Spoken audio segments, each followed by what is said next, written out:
ഉപയോക്താവിന്റെ സുരക്ഷ വർദ്ധിപ്പിക്കുക, സാമ്പത്തിക തട്ടിപ്പുകൾ കുറയ്ക്കുക എന്നീ ലക്ഷ്യങ്ങളോടെയാണ് ഇത് നടപ്പാക്കുന്നത്. പണമിടപാടുകൾക്ക് ഫോൺപേ, ഗൂഗിൾ പേ, പേടിഎം തുടങ്ങിയ UPI ആപ്പുകളെ ആശ്രയിക്കുന്നവരാണോ?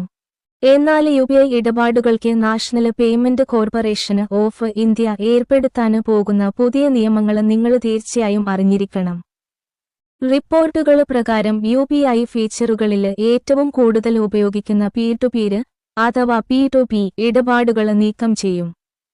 അതായത് ബാങ്കുകളിൽ നിന്നും പേയ്മെന്റ് ആപ്പുകളിൽ നിന്നും കളക്ട് റിക്വസ്റ്റ് നീക്കം ചെയ്യും. ഒക്ടോബർ 1 മുതലായിരിക്കും ഇത് പ്രാബല്യത്തിൽ വരിക. ഉപയോക്താവിന്റെ സുരക്ഷ വർദ്ധിപ്പിക്കുക, സാമ്പത്തിക തട്ടിപ്പുകൾ കുറയ്ക്കുക എന്നീ ലക്ഷ്യങ്ങളോടെയാണ് ഇത് നടപ്പാക്കുന്നത്. മറ്റ് UPI ആപ്പ് ഉപയോഗിക്കുന്നവരോട് പണം അയക്കാൻ ആവശ്യപ്പെടുന്നതിനാണ് ഇത് ഉപയോഗിച്ചിരുന്നത്. ഒരു നിശ്ചിത തുക അയക്കാനോ അല്ലെങ്കിൽ ഒരു ബില്ല് സ്പ്ലിറ്റ് ചെയ്യുന്നതിനോ ആണ് സാധാരണഗതിയിൽ ഇത് ഉപയോഗിച്ചിരുന്നത്. നേരത്തെ ഇത്തരത്തിൽ 2000 രൂപ വരെ മാത്രം കൈമാറാൻ സാധിക്കുന്ന തരത്തിൽ ഈ ഫീച്ചറിന്റെ സേവനം പരിമിതപ്പെടുത്തിയിരുന്നു. എന്നിട്ടും സാമ്പത്തിക തട്ടിപ്പുകൾ റിപ്പോർട്ട് ചെയ്യപ്പെട്ടതോടെയാണ് P2P ഫീച്ചർ നിർത്തലാക്കാൻ തീരുമാനിച്ചിരിക്കുന്നത്.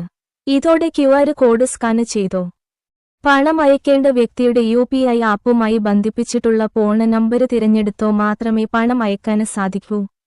UPIയുടെ ഈ പുതിയ പണമിടപാട് നിയമങ്ങൾ ഫ്ലിപ്കാർട്ട്, ആമസോൺ, സ്വിഗ്ഗി, IRCTC തുടങ്ങിയ മർച്ചന്റ് ട്രാൻസാക്ഷനെ ബാധിക്കില്ല.